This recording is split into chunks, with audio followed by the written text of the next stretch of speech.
શું તમારા વાળ ખરે છે? અરે રે રે રે, તમારા વાળ ખરવા માટે મુખ્ય કારણોની આજે ચર્ચા કરીએ. પહેલું કારણ છે સંતુલિત આહાર ન લેવો.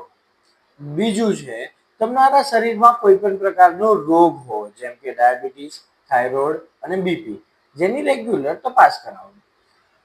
એના સિવાય કેટલાય દર્દીઓમાં એવું જોવા મળે છે કે તેઓ વધુ પડતા કેમિકલ વાળા શેમ્પૂઝ તથા હેર વોશનો યુઝ કરતા હોય છે, જેના કારણે એ કેમિકલ્સના લીધે એમના વાળ બળછટ તથા નબળા થઈ જાય છે. અને મુખ્ય કારણ કેટલાય બધા દર્દીઓમાં જોવા મળે છે કે એઓ રેગ્યુલરલી વાળને સાફ નથી કરતા તથા એને બરાબર રીતે ઓળતા નથી.